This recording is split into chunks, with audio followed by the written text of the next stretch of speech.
Brought to you by TechnoSpark 20 series smartphones. I'm superhuman.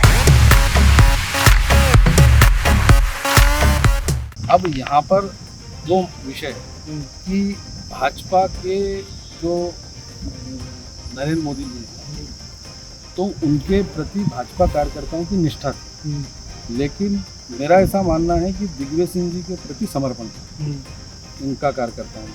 तो समर्पण और निष्ठा का विषय अब निश्चित तौर पे समर्पण ज़्यादा लगा उन कार्यकर्ताओं को, क्योंकि उनका अटैचमेंट लोकल था। कांग्रेस के पूर्व मुख्यमंत्री, मध्य प्रदेश के पूर्व मुख्यमंत्री दिग्विजय सिंह जी के मैदान में आने से ये चुनाव देश भर में चर्चित हो गया था। ऐसे में दोनों दलों के ओर से जो प्रयास हुए, उस प्रयास का परिणाम है कि राजगढ़ संसदीय क्षेत्र में मतदान का प्रतिशत बढ़ा। इस बार बम्पर वोटिंग हुई है और रोड़मल नगर से जनता ने नाराजगी व्यक्त करी है। क्यों करी है? उन्होंने कि वो हमारे क्षेत्र में नहीं आए और किसानों को से मिल नहीं पाए, और जो उन्होंने वादे किए थे वादे खिलाफी हुई, इसलिए उन्होंने मतलब एक पक्ष वोटिंग करी, बम्पर वोटिंग करी है। नमस्कार मित्रों, मैं पंकज शर्मा, एमपी तक में आपका स्वागत है। राजगढ़ लोकसभा में 74% मतदान हुआ है और बम्पर वोटिंग हुई है। राजगढ़ जिले के वरिष्ठ पत्रकार गण हमारे साथ में है, आइए हम उनसे रुझान जानते हैं। अभी 74% जिले में मतदान हुआ है, बम्पर वोटिंग हुई है, क्या रुझान रहेंगे, क्या लगता है? ये जो मतदान का प्रतिशत बढ़ा है तीसरे चरण में जाकर, ये आपने देखा होगा कि केवल राजगढ़ संसदीय क्षेत्र में बढ़ा है, बाकी संसदीय क्षेत्र में इतना नहीं बढ़ा। ठीक है ना? तो राजगढ़ में सबसे ज़्यादा जो बड़ा है उसका कारण जो नज़र आता है, उसमें मुझे लगता है कि यहाँ पर दिग्विजय सिंह जी के कारण इधर बीजेपी भी एक्टिव हुई और कांग्रेस भी एक्टिव हुई। तो दोनों दलों के कार्यकर्ताओं ने मेहनत की, उसका परिणाम रहा कि ये परसेंटेज बढ़ा। अब ये बढ़ा हुआ परसेंटेज किसके पक्ष में जाता है, ये अपने आप में एक एनालिसिस का विषय है।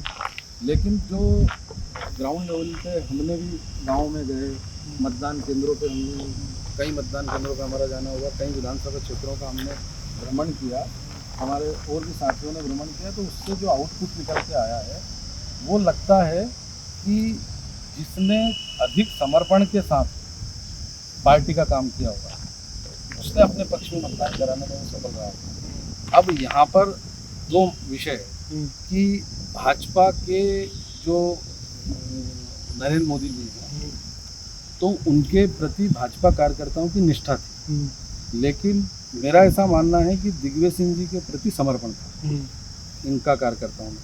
तो समर्पण और निष्ठा का विषय अब निश्चित तौर पे समर्पण ज़्यादा लगा उन कार्यकर्ताओं को, क्योंकि उनका अटैचमेंट लोकल था। मोदी जी का अटैचमेंट लोकल नहीं था, उनके प्रति निष्ठा थी। उनको एक अच्छा चाहते थे कि तीसरी बार वो पुनः बने कार्यकर्ताओं के मन। लेकिन यहाँ पे दिग्विजय सिंह जी का व्यक्तिगत अटैचमेंट था। तो अगर यदि वो व्यक्तिगत अटैचमेंट काम कर गया तो आप ये मान के चलो कि दिग्विजय सिंह जी की जीत सुनिश्चित है। और अगर यदि वो निष्ठा उस समर्पण पे हावी हो गई तो फिर रोड़मल जी की जीत मुझे क्या लग रहा है आपको? भी आपको क्या लगता है? देखो इसमें क्या है, बम्पर वोटिंग हुई है, आप जिले के वरिष्ठ पत्रकार हो, आप सभी जगह जाते हो, जिले में आपका खुद का एक नाम है और आपको हर गांव में आपका संपर्क है, आपको क्या लगता है? नहीं, मुझे ऐसा लगता है कि जो मतदान का प्रतिशत बढ़ा, तो आप यदि विधानसभा चुनाव से तुलना करोगे तो महिला मतदाताओं का प्रतिशत घटा है। तो वो अगर यदि हम इस बेस को पकड़ लें कि महिला मतदाता लाडली बहना, तो वो प्रतिशत घटा है, एक बात। दूसरी बात यह है कि जो बीजेपी का एग्रेसिवनेस, जो एक उत्साह दिखता था, वो इस चुनाव में नज़र नहीं आया। पिछले चुनाव में बहुत अधिक उत्साह था, फील्ड में हम गए तो मतदान केंद्रों पर जो उत्साह ऑटोमेटिक एक अलग ही नज़र आता था। इस बार वो उत्साह कम नज़र आया। कुछ विधानसभा क्षेत्रों में उसका प्रभावी, नरसिंहगढ़ में बहुत अच्छा उत्साह देखने को मिला, राजगढ़ में थोड़ा सा उससे अधिक उत्साह देखने को मिला। तो इन विधानसभाओं में उत्साह देखने को मिला, व कुछ विधानसभाओं में, ब्यावरा में भी कहीं नज़र आया, कहीं नज़र नहीं आया। फिर दूसरी बात ये रही कि कुछ जातिगत समीकरण भी इसमें काम है, क्योंकि पहला ऐसा चुनाव हुआ पंकज जी जिसमें जातिगत फैक्टर कहीं नज़र नहीं आता, क्योंकि दोनों दल कम जाति के बाहुल के वोट रहे दोनों के, तो वो उन्होंने अपने अपनी जाति में जो वोट उनको सपोर्ट में मिले होंगे वो अलग बात है, लेकिन जो बाकी जातियां थी, दांगी समाज, सोंदिया समाज, गुर्जर समाज, यादव समाज, उनका व्यक्तिगत अटैचमेंट अगर दिग्विजय सिंह जी से रहा तो वो उधर ज़्यादा गए, और इधर उनसे रहा होगा तो इधर गए। लेकिन कहीं ना कहीं यदि परसेंटेज में अपन बात करें तो कुछ अधिक परसेंटेज कांग्रेस को मिलता नजर आया। गोपाल जी अग्रवाल जी हैं, वरिष्ठ पत्रकार हैं, आप बताइए।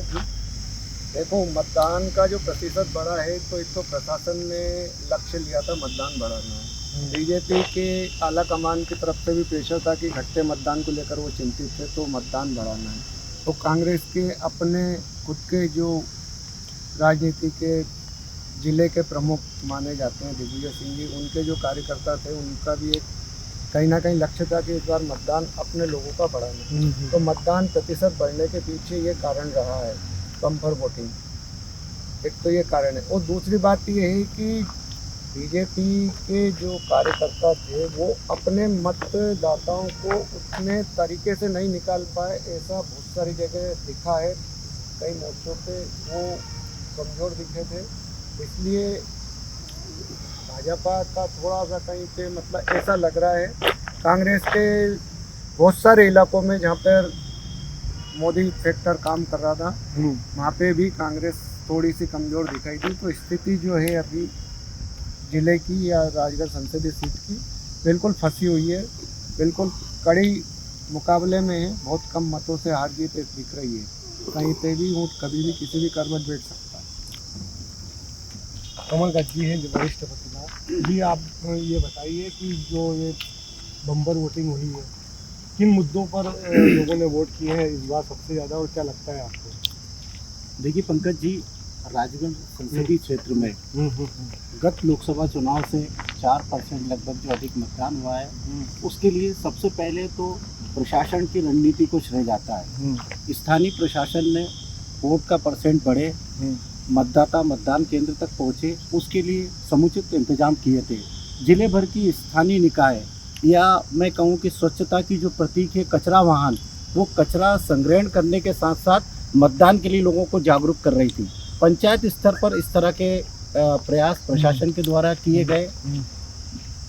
मतदान केंद्रों को में पर्याप्त सुविधा मतदाताओं के लिए उपलब्ध कराई गई, आकर्षक पांडाल लगाए गए, मतदाता निर्भीक होकर मतदान कर दे, उसके लिए प्रशासन द्वारा व्यवस्था की गई। दूसरा प्रमुख कारण इस लोकसभा चुनाव में कांग्रेस के पूर्व मुख्यमंत्री, मध्य प्रदेश के पूर्व मुख्यमंत्री दिग्विजय सिंह जी के मैदान में आने से ये चुनाव देश भर में चर्चित हो गया था।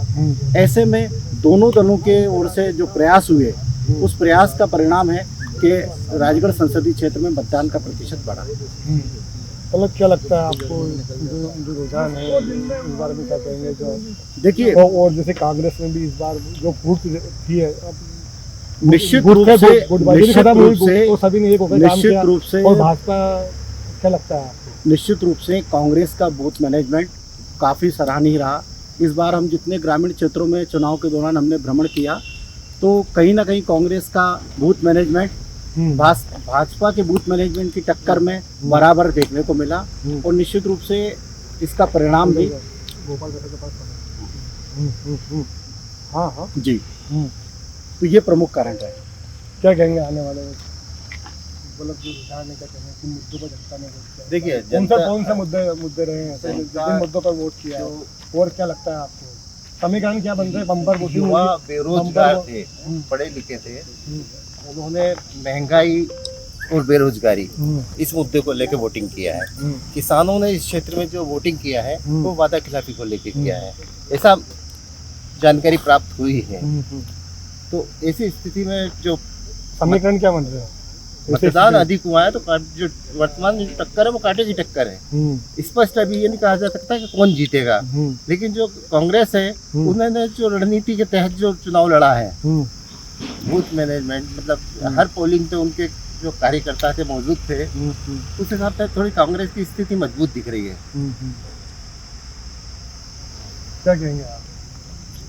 ये होगा कि इस बार बम्पर वोटिंग हुई है और रोड़मल नगर से जनता ने नाराजी व्यक्त करी है। क्यों करी है? उन्होंने कि वो हमारे क्षेत्र में नहीं आए और किसानों को से मिल नहीं पाए और जो उन्होंने वादे किए थे वादा खिलाफी हुई, इसलिए उन्होंने मतलब एक पक्ष वोटिंग करी, बम्पर वोटिंग करी है और कांग्रेस के पक्ष में ज़्यादा करी है। ये हमें ग्रामीण क्षेत्रों में बताया गया। क्या कहेंगे आप? एबीपी न्यूज़ से हैं आप, मनीष सोनी। देखिए ये पहला चुनाव ऐसा है दिग्विजय सिंह जी के आने से जहाँ पे जो लोग हैं इनके समर्थक, कांग्रेस के समर्थक हैं, तो कांग्रेस के जीतने की बात कर रहे हैं और बीजेपी के जो लोग हैं वो बीजेपी को यहाँ पे उन बीजेपी की जीत बता रहे हैं। लेकिन आम मतदाता जो है वो अभी तक चुप है। दिग्विजय सिंह के आने से ये जो चुनाव है, हमने पहले ही बताया था कि कांटे की टक्कर है। अभी कहना इस पर मुश्किल है कि किसकी जीत होगी, लेकिन जो बम्पर वोटिंग हुई है वो गांव में ज़्यादा हुई है। गांव में क्या है कि लोगों में इस बार जो है लोग जागरूक थे और सुबह से ही गांव में लाइनें लगी थी, जबकि सिटी में क्या है दिन भर वोटिंग वो मतलब मतदाता जो थे वो आते गए और वोट करके अपने घर पे जाते नजर आए थे। गांव में इस पर भीड़ दिखी थी। गांव में कह सकते हैं कि गांव के जो लोग हैं उसमें इस चुनाव को लेकर काफ़ी दिलचस्पी रही है। लेकिन अब वो तो 4 तारीख को ही पता लगेगा, 4 जून को जब फैसला आएगा कि लोगों ने मतलब अपना जो मत है वो किसके पक्ष में दिया।